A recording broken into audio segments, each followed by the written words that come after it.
Vous avez la chance de travailler avec un garçon absolument incroyable, qu'on voit très peu à la télévision. C'est Michael Gregorio.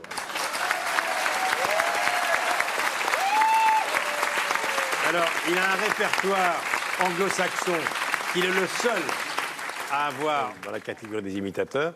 Ce soir, il va rendre hommage à Michel Berger, hein, Diego libre dans sa tête, Michel Berger et Johnny. Michael Gregorio.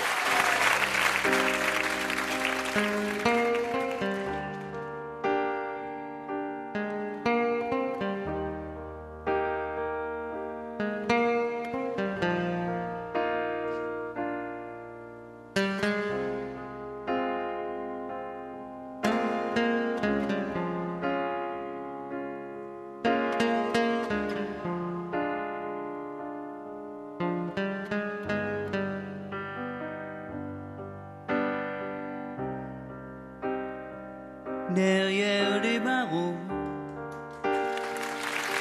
pour quelques mots,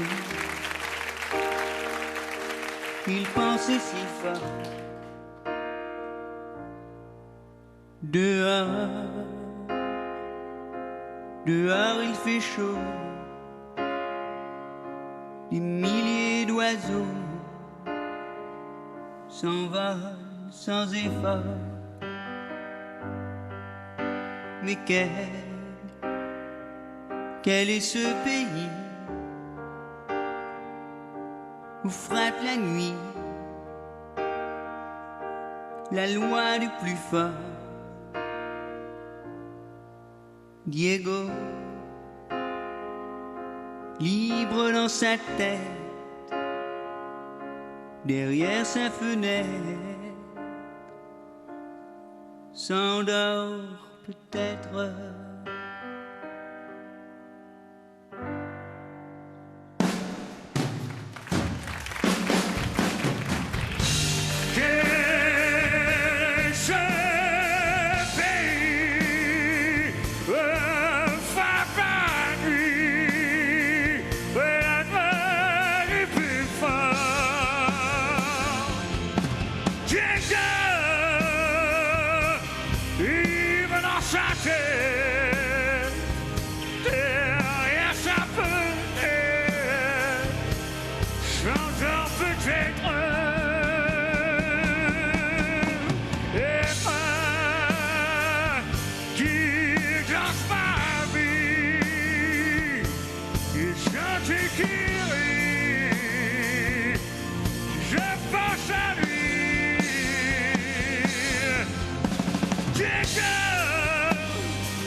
Déjà mort,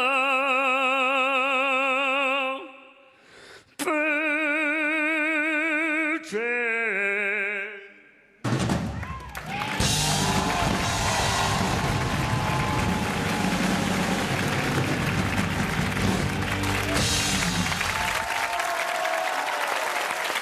Michael Gregorio. Installez-vous, Michael. Michael, Bonsoir. regarde le verre Il a cassé le verre de Michel Bernier. avec ta voix. C'est vrai? Ah, merci. Alors, racontez-moi cette aventure. Quand vous avez rencontré, car c'est aussi un producteur, il a 3 poulains, Oui. vous en faites partie. Comment c'est né, cette collaboration avec Laurent? En fait, on organisait avec David Hardy une espèce de présentation de spectacle. C'était au Don Camillo. Et Laurent est venu. Et ça lui a plu. Après, je ne sais pas comment... Je crois qu'il travaillait chez Je Juste peux pour rire. raconter comment j'ai rencontré Michael. C'est tout simple, c'est qu'il y a eu un projet d'émission de télévision de nos imitateurs préférés que Dominique Cancien et Tim Newman préparaient. Ils m'ont demandé de l'animer. Et moi, je voulais réunir tous les imitateurs. Et j'avais repéré Michael, je crois qu'il avait 17 ans à cette époque-là, dans une émission qui passait sur TF1, Les Coups d'humour, animée par Gérard Louvain. Et je ne le connaissais pas. Et quand cette émission s'est présentée à moi, Les imitateurs préférés, ça s'appelait, je me suis dit, je veux réunir tous les imitateurs, du plus ancien, j'avais fait venir Claude Véga, au plus récent. parmi lesquels Michael. Et c'est là que Michael et son manager m'ont dit « Venez nous voir sur scène, au Don Camillo, et peut-être on aimerait avoir un producteur. » Et moi, je dois dire que j'étais un peu lassé des imitateurs à cette époque-là, parce que j'ai travaillé beaucoup pour les imitateurs.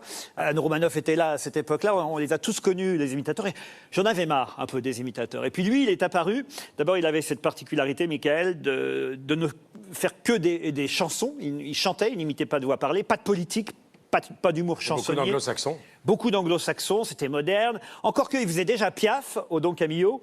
Et c'était étonnant de le voir faire Piaf. Tout de suite, il m'a fait penser à Loluron parce qu'il a sa petite taille comme Thierry Loluron et surtout, il a un charisme qui se dégage de cette petite taille absolument incroyable. Et je me souviens qu'assez vite, j'ai dit à Michael, un jour, tu feras Bercy. Grâce à moi, tu feras Bercy. Et c'est pour décembre prochain puisqu'il remplit...